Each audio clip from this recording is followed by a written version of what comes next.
Hey, Viking Nation, Tom Burton, your superintendent here with another wonderful tribute to Princeton alum, Mike Lindner. Mike, thanks so much for joining us today.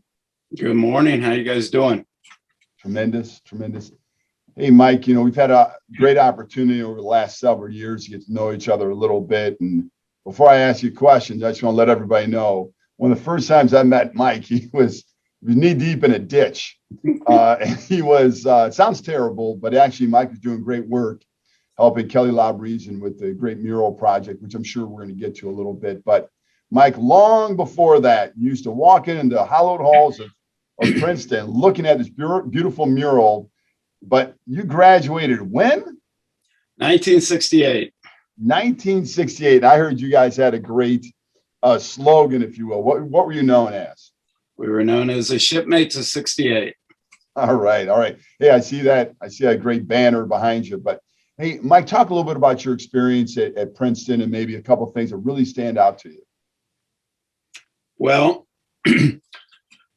I came in right as Princeton was starting as a district. They had just consolidated. In fact, our class was the first class that went all the way through Princeton from kindergarten through graduation. So looking back, it was fun being part of the initial part of the district starting and watching it develop into what it became. I have nothing but fond memories of everywhere through my education. My wife teases me, but I know every teacher I've had since kindergarten up through graduation. And each one of them has good memories. I have no regrets at all. Nothing bad to say about Princeton. It prepared me for whatever I chose to go into. So, Mike, I know when I met you guys or saw the rest of the Shipmates, I heard all these unbelievable stories about things that you guys did. A little bit of mischief every once in a while, but very storied class. So talk a little bit about the connections that you made at Princeton and that are still alive today for you.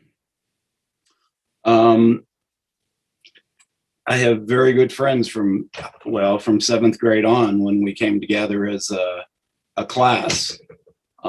Initially, we were the first class to be in the junior school, which is now where the high school campus is.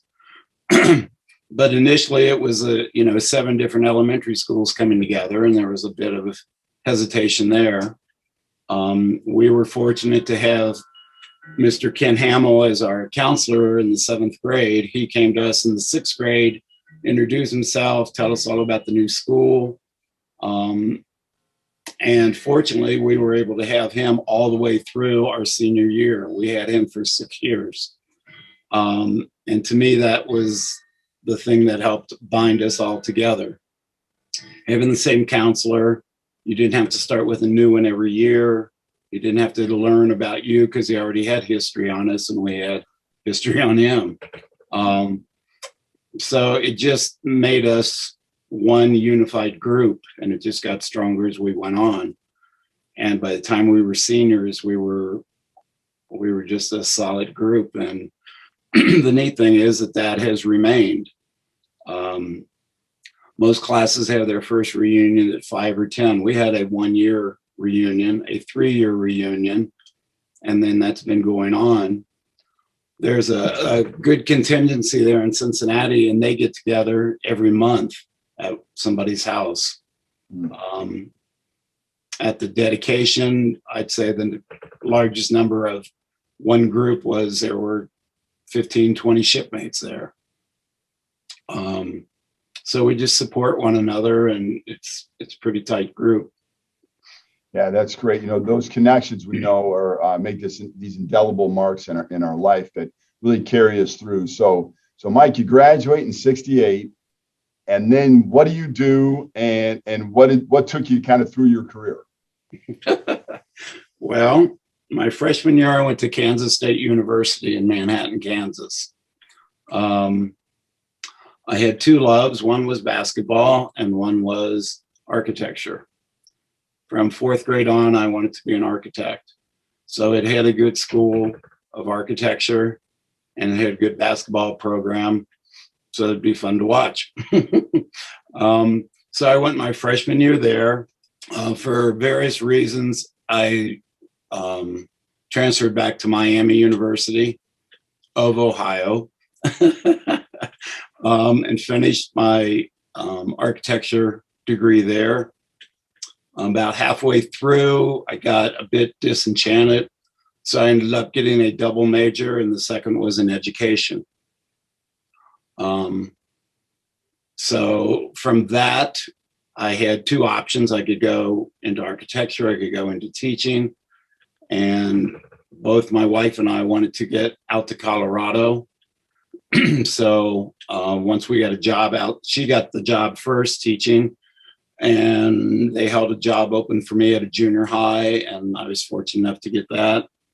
So that kind of directed my profession starting off in teaching, which I then stuck with for 37 years. Retired after 37 years? Yeah, but they didn't name a school after me, so it was time to get out. Yeah, there you go. There you go. Hey, so Mike, obviously tremendous work, selflessly giving back to the profession that you say, and many of our other distinguished alums say gave so much to them. So what a great tribute giving back to your counselor and teachers that made this big mark, that you could do the same for kids. Mike, let's talk a little bit about this dedication in general that you had. And I know you're a very modest man, but we know that the mural project would not have happened without you. So let's talk a little bit about your experience with that and how you feel the project turned out. I'm very satisfied with how the project turned out. I kind of came into it back door. I thought the murals were history, and then I made contact with Kelly, who, as you know, is kind of a feisty person. So I was fortunate enough to link up with her and told her whatever I could do, I'd be willing to help with. So I tapped into my architecture background, and I had the time and I had the expertise and I had the love for Princeton. So it was a wonderful fit on my part. I was fortunate my wife would let me come back for a weekend or a week to work, to get up at 2:00 in the morning and draw plans. And it just all worked out fine. I have fond memories of that, even though I was wallowing in the mud at times. But to see it to come from what we had thought about and put on paper to the dedication 2 weeks ago was a wonderful journey. Mike, I know the murals are much more than what the artist's rendering was, right? So the great work that was done, it's much more than just a piece of artwork. Can you talk a little bit about what the murals mean to you in general, your classmates, as well as all the Princeton alums for not only way back when, but last year and years to come? Well, what struck me is when Princeton started their remodeling, if you will, back at the beginning of the century, aside from students that went to Glendale, every bit of our history is gone.